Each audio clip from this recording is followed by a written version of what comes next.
Listen to your peers' posts. While listening, identify the merits or strengths of each of their positions. In order to complete this step, you'll need to have a paper and pencil in front of you, because while listening, you will identify the merits, strengths of each of their positions. Identify possible conflicts that might exist or arise between the group for which you're advocating and their group. Look for common ground that would allow you to find possible solutions. Then, write and record a rebuttal speech that includes the following information. Just be really clear here. Please make certain you write your rebuttal speech first.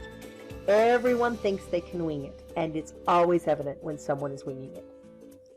Now, that rebuttal speech must include the following. First, recognize the merits and strengths of the other two groups' positions. Be specific.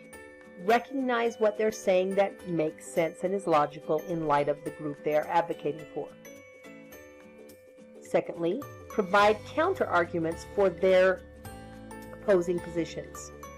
Generally, 2 to 5 counter-arguments for natives, 2 to 5 counter-arguments for Europeans, 2 to 5 arguments for Africans. Now, obviously, if I'm advocating for Africans, I'm not going to respond. I'm not going to argue against my own position. But I am going to listen to the student who advocated on behalf of natives. I'm going to write down the things that they said. I'm going to identify the strengths and merits of what the native representative presented. And then I'm going to address multiple counter-arguments regarding their proposal. And I'll do the same thing for Europeans. Next, identify conflicts that might exist between your group and the two other groups.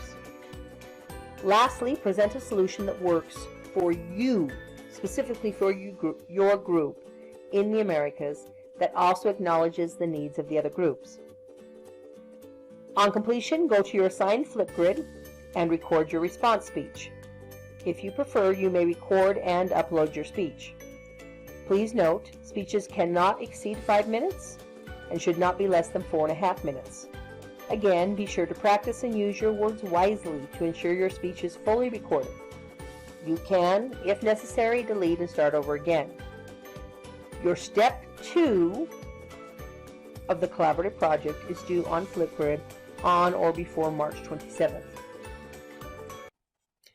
Okay, a different day. What a difference a week makes, right? And I just want to briefly review with you those step 2, because I've had a lot of people reaching out saying, we're not sure, what we're supposed to be doing. I'm not sure if you watched the whole video, but anyway, just real quickly, let me show you how you're going to do that. I'm going to a printed copy of the instructions. These are available on the website. So I just have these in front of me so I can access them. And it says step 2, listen to your peers' posts while listening. Actually, I don't need to read that. We already just read all of that in the pre-part. So listen, let me show you how you're going to do it.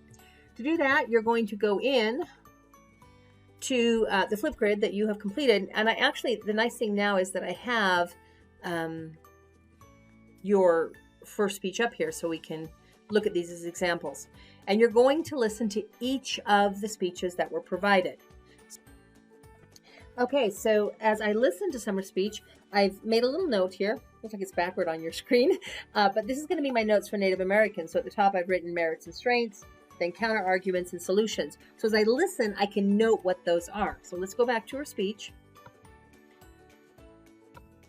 Listen to Summer. She looks beautiful there. Hi, I'm Summer Palmer. And by the way, you may not have noticed, you do have this option of putting the closed captioning there. That helps a little bit when you're taking notes. I'll be advocating for the Native Americans in this speech.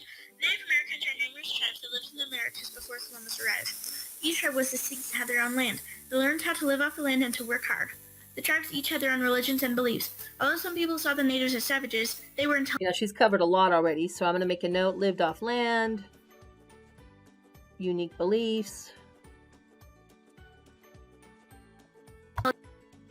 People. The natives had culture and knowledge to help them to survive. Culture and knowledge to help survive.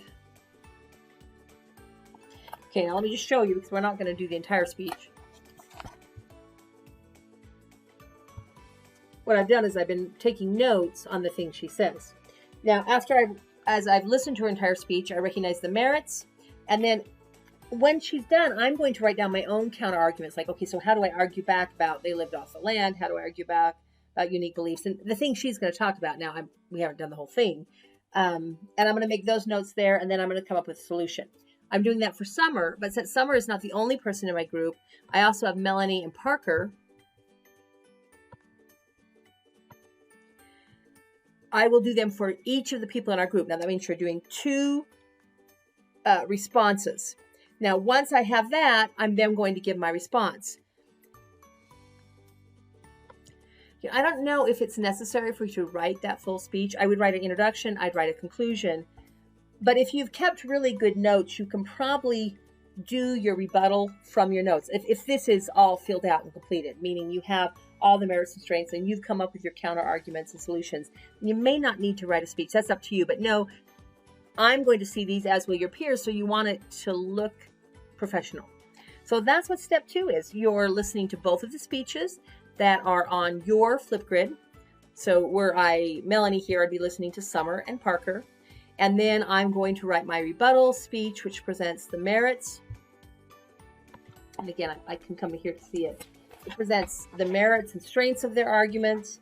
It presents counter arguments like, well, I understand that you live off the land, but you can live off this land as well as that land or whatever. And then say, as such, rather than living in the Eastern Woodland area, if you live in the Great Lakes region, you are away from incoming peoples, the Europeans that come in, so you'll be protected from illness if we do isolation.